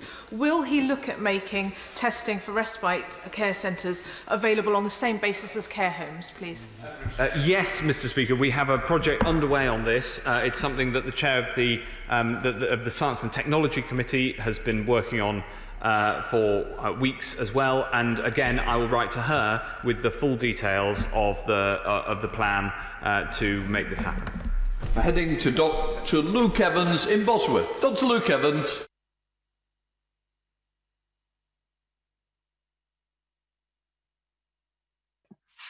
Thank you, Mr. Speaker. Apologies. Can I use this chance to put on record my thanks to the people of Leicester and Leicestershire, and indeed the services themselves, the police, public health, for dealing with the local lockdown that's been implemented. And when it comes to a local lockdown being announced, the people of Hinckley and Bosworth need two pieces of vital information. That is, what are the measures and where is the boundary? When it comes to the measures, the government were quick to put up on their website what those measures are. And when it came to the boundary, the government decided to rightly allow Public Health England and the councils to draw that.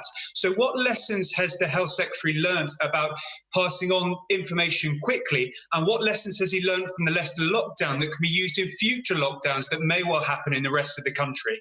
Well, Mr. Speaker, the honourable gentleman, my honourable friend, is quite right to praise the work that's been done by Leicestershire County Council as well as by the City Council, with whom we're working hand in glove. And of course, we're looking at the way that the lockdown was brought in at pace in Leicester to ensure that, should we need to do that again, we can make sure that it is a yet more effective process. One of the lessons is that the boundary for the action is a critical piece of information.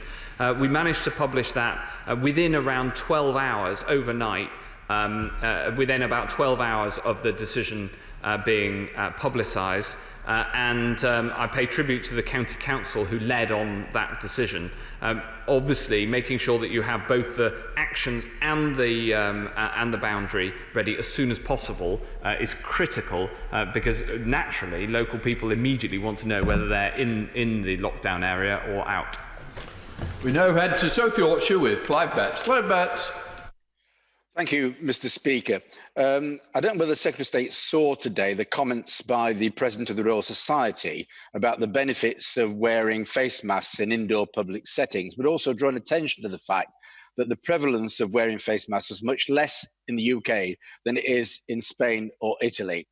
Could I ask him, therefore, to look at two things? One, would he look at some scheme for issuing a pass or a badge to those who have an exemption from wearing a face mask on public transport, so those who aren't exempt can be required to wear them? And secondly, will you look again at the lack of any advice about wearing face masks in supermarkets and other shops? Because surely it's just as easy to catch the virus in a supermarket queue as it is on a bus. State? Yes and yes. Right. On that basis, we'll head up to Derbyshire to Heather Wheeler. Heather Wheeler. Thank you very much, Mr. Speaker.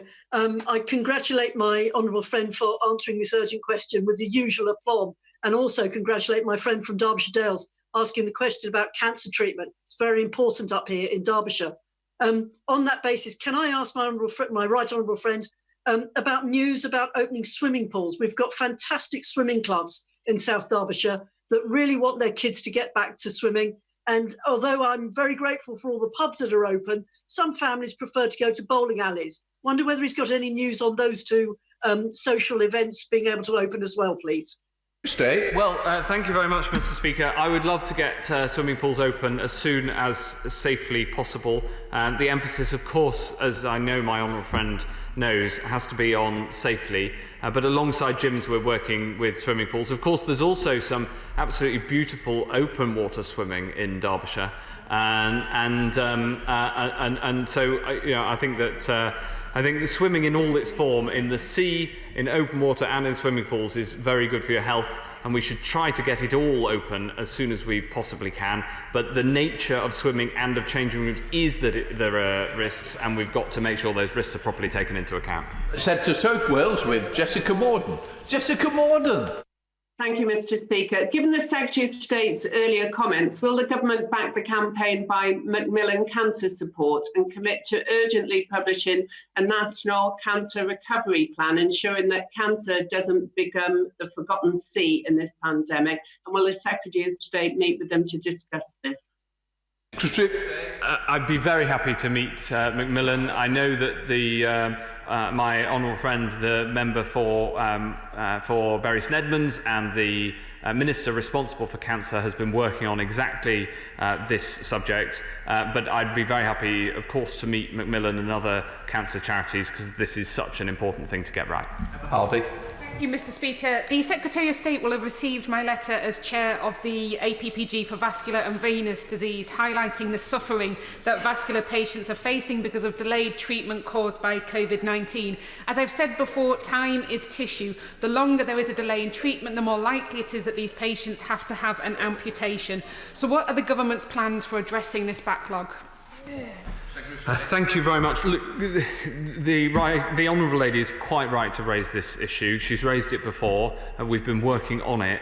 In the first instance, the best way to tackle this backlog is to get treatments open as much as possible and to get the number of treatments back up to par, if you like. where they were before the crisis, and then we're going to have to work on any backlog. In some areas there are bigger backlogs than in others. And the NHS did a remarkable job during the crisis. We protected it during the crisis, but the NHS has a huge amount of work to do, and we will support it to do that work because of the consequences that have been inevitable and necessary as part of the response to COVID. Thank you, Mr. Speaker. Last week it was revealed that Rotherham had one of the highest rates of infection in the entire country. What reassurances can my right honourable friend, give the people of Rother Valley that it's safe to go out, it's safe to patronise our businesses, and we're getting control of this virus? Thank you very much, Mr. Speaker. It's true that Rotherham has a higher proportion of positive cases than the country as a whole. Nevertheless, that rate is much lower than it was in Leicester. And we're working with the council to make sure that the necessary action is taken. I think everybody in the Rother Valley should take comfort in the fact that nationally the virus is under control. In rural parts of Yorkshire, the rate is not that much higher than anywhere else, and people should go out and enjoy summer safely. But the emphasis should be both on enjoy and on safely. Charlotte Nichols. Thank you, Mr. Speaker. At the end of March, the Department for Health and Social Care announced that Clipper Logistics would be contracted to provide a portal for community healthcare partners, like local authorities and social care providers, to order PPE for their staff. Can he confirm what the value of the contract awarded to Clipper was, and how many items of PPE it has delivered? Thank you, Mr. Speaker. I don't have those figures to hand, but the delivery of PPE through this portal has been a very important part of the response in some parts of the country, and I'm very glad that thanks to incredible hard work of thousands of people, public sector and private, we have managed to deliver now 2 billion items of PPE, and that the very sharp spike in demand for PPE has now been met with a very sharp increase in supply. Drew Percy. Thank you, Mr. Speaker. Can I thank care home workers in my constituency? I've been called out to patients a number of times in my role in the ambulance service in care homes over this period, and seeing staff in full PPE, lockdown, I'm absolutely full of admiration without the support they normally get from families. So I want to thank them for that. Just very quickly on the issue of nurses. My trust to catch up will require a large number of overseas nurses as well as training new ones. Part 2 of those nurse NMC qualifications have to be completed within 3 months, but some of those test centres are not open yet. So can we look into whether that can be extended, or whether we can get these test centres open and the backlog cleared? Well, yes, Mr. Speaker, the whole House should pay tribute to my honourable friend's work as a first responder during this crisis. He has first-hand experience of the matters of which he speaks. And the particular issue that he's raised is not one that's been previously drawn to my attention, but we are doing everything we can to hire nurses, and we're seeing the results of that. More than 10,000, more than 12,000 more nurses than this time last year in the NHS. Well on our way to the 50,000 more nurses over this Parliament, on which everybody on this side of the House was elected. And I'll look into the particular issues he raises and try to solve the problem. Heading and returning to Scotland to visit Angus Brendan McNeill. Angus Brendan McNeill. Mr. Speaker, last week's Panorama had a public health expert from Germany saying that if we only look for people with symptoms, we do not get the whole iceberg, just the tip of it. Now, in Iceland and the Faroe Islands, which have the highest testing in the world of population, between a fifth and a third of the populations actually, they have found as far back as March that 80 to 85% of COVID-19 carriers are asymptomatic. So I can ask the Secretary of State, what strategy does he have to find those people who are asymptomatic? Because we either test and search out the whole iceberg, or we keep using the blunt instrument of lockdowns. Thank you very much, Mr. Speaker. Mr. Speaker, the honourable gentleman is absolutely right that around 70 to 80% of tests of positive cases in surveys are of people who are asymptomatic. It is one of the most difficult things about this virus. Hence, we have built one of the largest testing capabilities in the world. It is significantly bigger than all of the other major countries bar a small number, and we're using that testing capability for asymptomatic testing as well as, of course, for symptomatic testing across the NHS, across social care, and we're supporting Scotland as much as we possibly can in their testing effort too. Right, 23 is withdrawn, so we're going to Stella Creasy. Stella Creasy.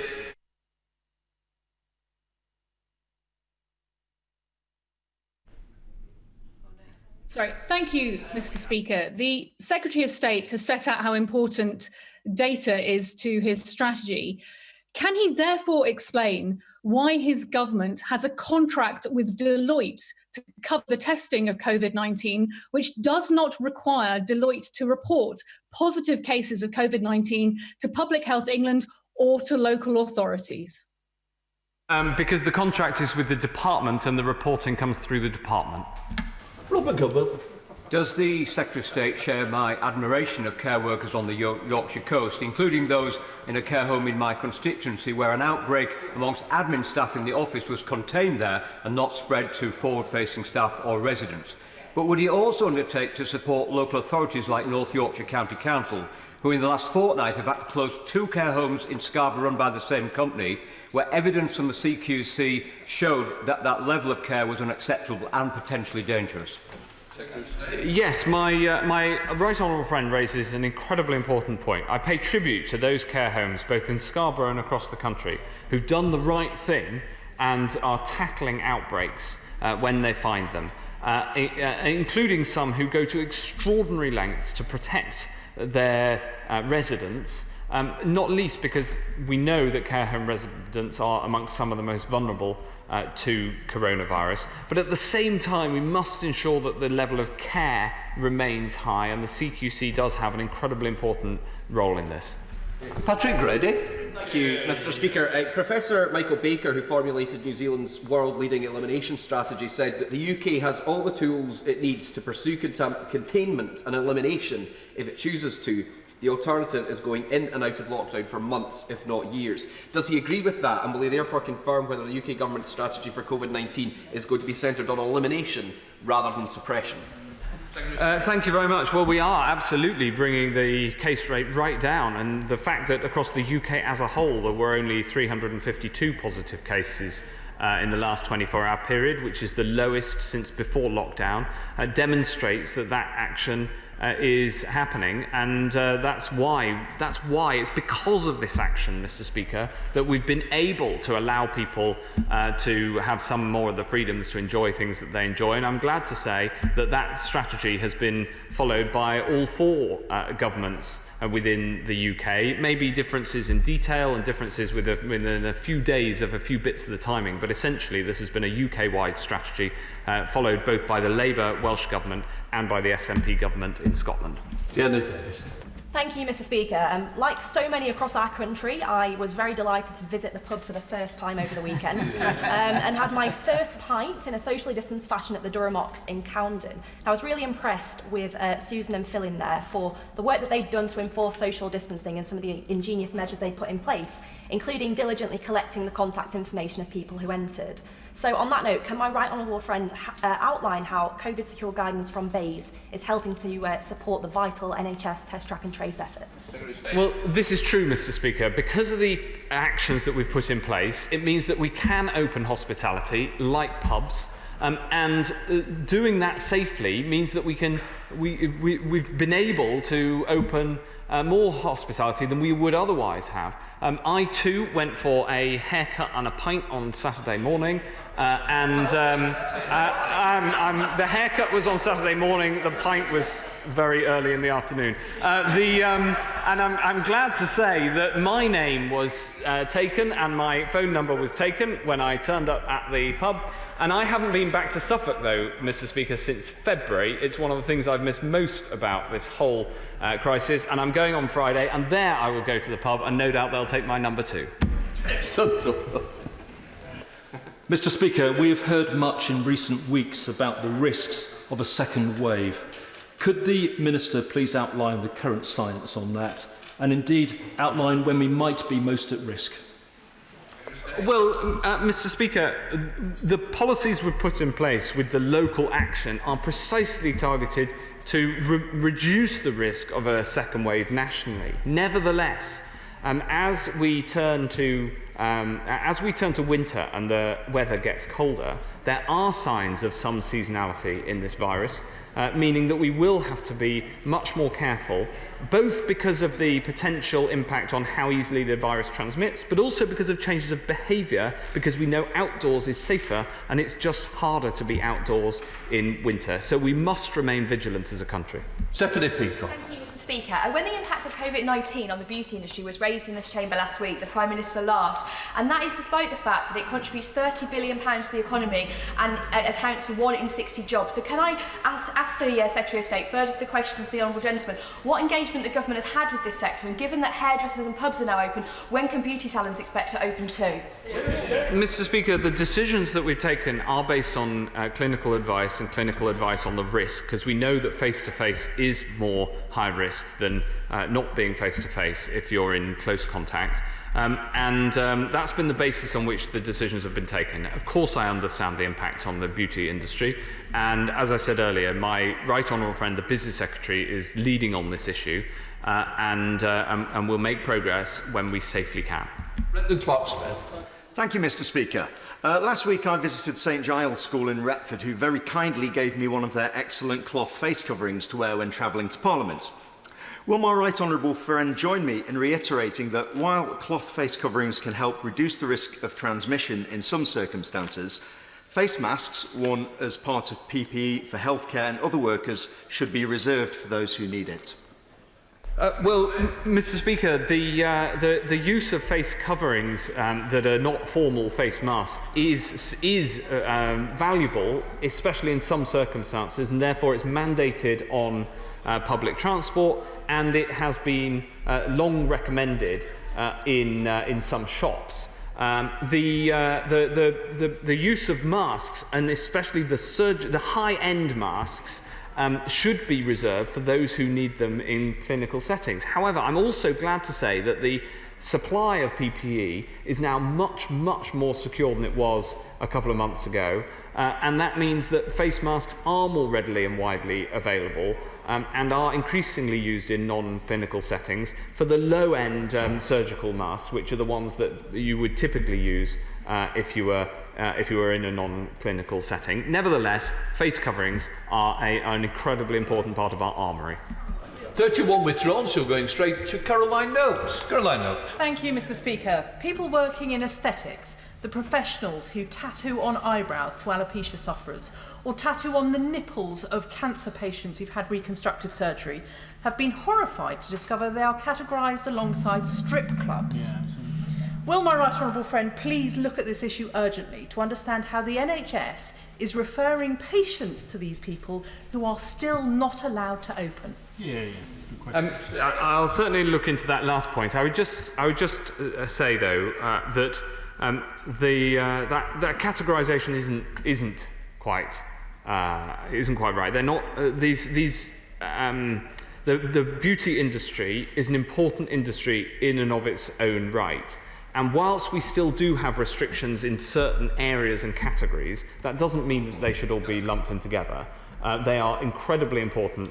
The beauty industry is an incredibly important industry, and we will get it open as soon as it's safe to do so. We're heading up to Greater Manchester to visit Barbara Keeley. Barbara Keeley. Thank you, Mr. Speaker. At the start of this crisis, the guidance for care homes was unclear. They couldn't get PPE, and patients were being discharged from hospital to care homes without being tested for COVID. Now, the Prime Minister's comments have given offence. So does the Secretary of State accept that care home providers cannot be blamed for the deaths of their residents, and that it's time to give care staff the pay and respect they deserve, and bring forward plans to fund social care properly?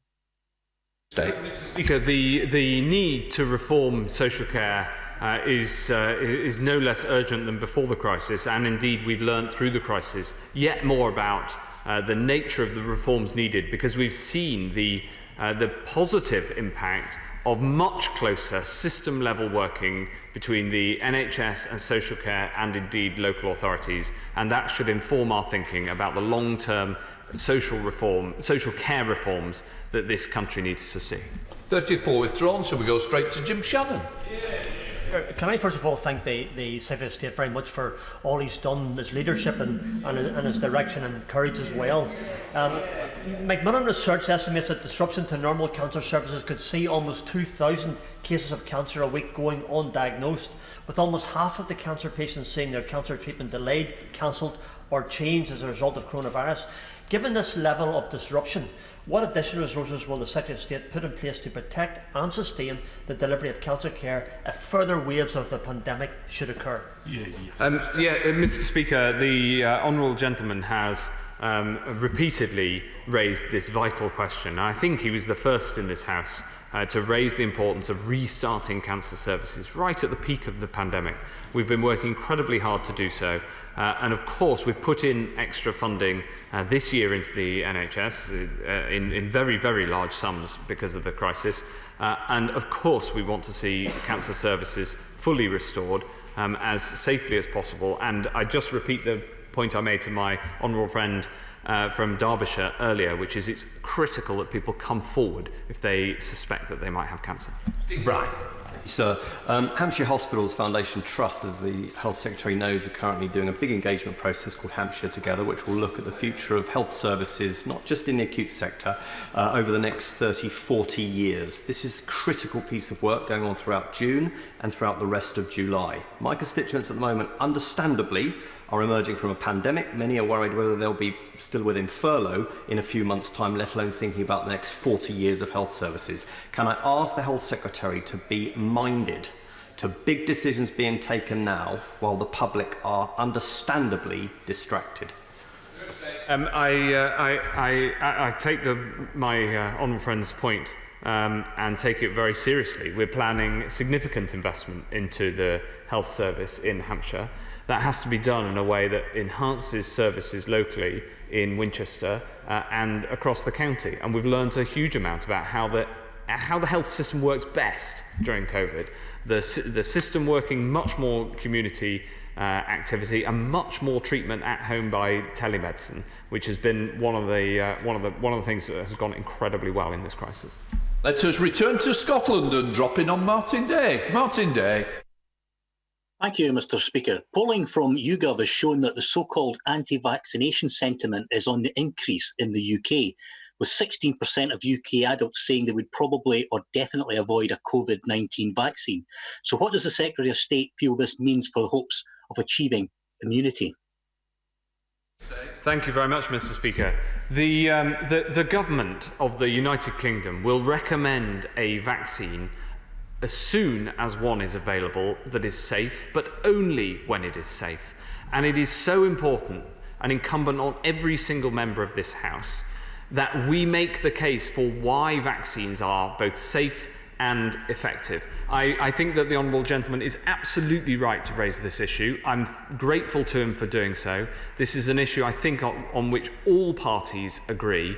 And as should a vaccine come off, it will be such good news for humanity, frankly, that we need to make sure that then people are given the support and the confidence and, of course, the logistical convenience to be able to get a vaccine, should that be clinically appropriate. Thank you, Mr. Speaker. Would my right honourable friend consider a comprehensive review of Public Health England to see what lessons can be learnt and what future improvements can be made for any future crises? Well, we're constantly learning what we can do to improve the response to coronavirus. We've been clear about that right from the start. And for instance, the gathering evidence on asymptomatic transmission that we saw during March and April is a case in point, because it then changed policy and how we deal with this virus. 39 withdrawn, so go to Alan Jones. Thank you, Mr. Speaker. The welcome opening of pubs in England has made a major difference to the morale of a nation. In Wales, pubs won't be able to open until next Monday, and then only outside. Will my right honourable friend share the best practice of one-way systems, appropriate screening, to ensure that landlords, pubs and breweries don't go out of business needlessly if only Wales follow the English model? Yes, Mr. Speaker. I'm very happy to work with my Welsh colleagues on how it's possible to open pubs and hospitality in a COVID-secure and safe way. Wales has a great tradition of great pubs, and I very much hope that they can be open as soon as the Welsh Government makes their decision. Thank you, Mr. Speaker. Can I remind the Secretary of State about another virus, HIV? And as chair of the All-Party Group on HIV and AIDS, I've been meeting with other colleagues from across the House and across both houses this morning to hear about the impact that the COVID-19 crisis has had on people living with HIV in terms of mental health, access to treatment, many other issues, and of course the disproportionate impact on the Black, Asian and minority ethnic communities. Can he say what he's been doing specifically to support people with HIV, but also would one of his ministers meet with our group to listen to some very specific concerns that we have? Well, yes, this is an incredibly important issue. Our goal as a country to reach no transmissions of HIV by 2030 stands unaffected by COVID. Of course, it is a vital objective, and there's a huge amount of support and effort behind that goal. The access to treatment, of course, has been made more challenging. Naturally, and if you think about it, Mr. Speaker, we talk about this epidemic and think about it as being the biggest since the Spanish flu, but it's not, because the biggest epidemic before this one was the HIV epidemic, which we are still working to rid the world of. But I have every hope that in our lifetimes we will get there, and we will play our part. Mr. Speaker, people in Broxton have written to me about their fears that due to lockdown, their mental health has declined and vital treatment, including therapy, has been postponed. The coronavirus has made them more anxious to seek help, and like many, I'm worried about the impact a lack of early intervention can have on vulnerable people. Can my right honourable friend reassure me that mental health support will be part of the NHS's Open campaign, and people concerned about their mental health can safely seek help? Yes, mental health services absolutely are open, and people who need support with mental ill health should come forward. They should go to their GP in the first instance. The good news in this area is that telemedicine is particularly effective for psychiatry. Of course, it can't be effective for all mental illnesses, but it can for many, and is being used very, very effectively by psychiatrists across the country. Let's head to Bedford and visit Mohammed Yazin. Mohammed Yazin. Thank you very much, Mr. Speaker. The initial findings of the investigation into Bedford's now decreased infection rate shows that women between 30 to 59 have been most affected. Can the Secretary of State remind everyone that this invisible virus does not just affect the older generation? And does he agree that the published data must include details on ethnicity, older generation, and workplace factors if we are to eliminate the virus and keep the public safe? Yes, Mr. Speaker. We are increasingly publishing more and more data about this virus and who's caught it, in the same way that we're increasingly giving more and more information to Directors of Public Health so that they can use it for the same purposes. He's quite right to say that this virus does not only affect those who are older, although more people who are older tend to die from the disease, anybody can transmit it, and that is the big risk. I'm glad to say that the numbers of cases in Bedford are coming down, and we keep a watchful eye to ensure that that continues to be the case. 44 withdrawn, so we go to David Linden. Thank you very much, Mr. Speaker. Obviously, coronavirus has impacted all of us, but one such group that's been impacted are the parents of premature and sick babies, and I would commend to the Secretary of State the briefing paper from Bliss that parents aren't visitors. Would the Secretary of State be willing to meet with myself as chair of the All-Party Parliamentary Group on premature and sick babies, as well as Bliss, to look at the impact that this has had on the parents of premature and sick babies and ensure that they get the support they need to support their families at this time? Yes, Mr. Speaker, I would be very happy to meet him and the group. This is an incredibly important issue. It's one that's very close to my heart. I think many in this House will know that one of our members lost premature twins very recently. It's something that affects many, many families, and we must ensure that the services are available, NHS services are available, to give premature babies the very best chance in life. Andrew Jones. Speaker, screening programmes help keep people healthy, and indeed this government has expanded them. As the NHS communicates it's open and that people should seek treatment, will my right honourable friend ensure its leaders focus on getting screening programmes back up to full speed and then encourage people to use them and get screened? I'm really glad that my right honourable friend has raised this point, because screening services are so important, including for cancer, a subject that's been raised many times in this session and in the House in general. Mr. Speaker, we're working very hard to expand and reopen screening services, making sure that infection control is possible and using testing effectively, so that when people come forward for screening, they can do so with confidence. So my right honourable friend is quite right to raise this, and we'll keep pushing it, because screening is so important to keeping people healthy. Tim Farron. Thank you, Mr. Speaker. Last night's Panorama programme, of course, showed the awful truth that we could lose more people to cancer due to delayed treatments and interventions than we do to COVID-19 itself. We know we can avoid this tragedy in a number of ways, one of which, of course, is to expand the operation and to bring forward the implementation of radiotherapy around the country. This summer, especially, to clear the backlog and to give people hope, including delivery close to home in places like the Westmorland General Hospital in Kendal. Would he meet with the all-party group on radiotherapy to discuss our 6-point plan to help to give people hope to save lives immediately and in the long term? Well, Mr. Speaker, we share a common mission in this space. Because we've already invested £200 million in expanding diagnostics, and this is an incredibly important part of the reopening of the NHS. So I'm very, very happy to meet with him and his group and all those interested in expansion of not just radiography but all types of diagnostics. Because making sure that we do that in a way that works for patients and therefore opens access is incredibly important. We're putting in the investment, we're rolling out the programme, it's happening as we speak, and if he's got further ideas to throw into that area, I'm very happy to listen to them. Final question, Richard Graham. Mr. Speaker, I'm grateful to the Secretary of State and all involved, first for the temporary and now for the permanent testing site available for the people of Gloucestershire in Gloucester. But the reality is that the capacity is much greater than demand and resources are considerable.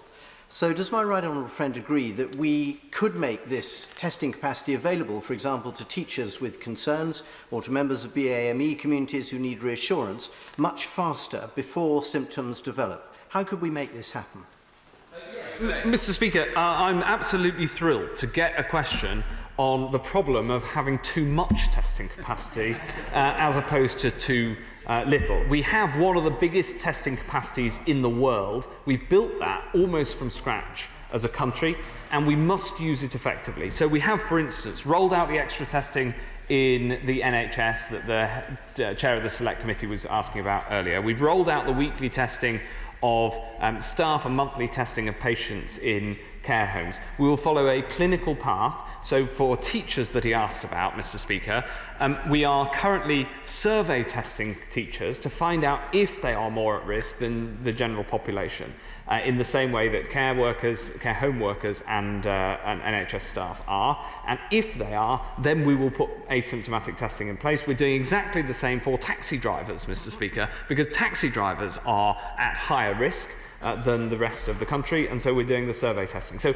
if he will forgive me, we're taking a scientific approach to how we allocate that capacity, but it is true that one of the policy challenges we face as a department is making sure that we use all of the testing capacity, and long may that be so. In order to allow the safe exit of honourable members participating in this item of business and the safe arrival of those participating in the next, I am now suspending the House for 3 minutes. Order.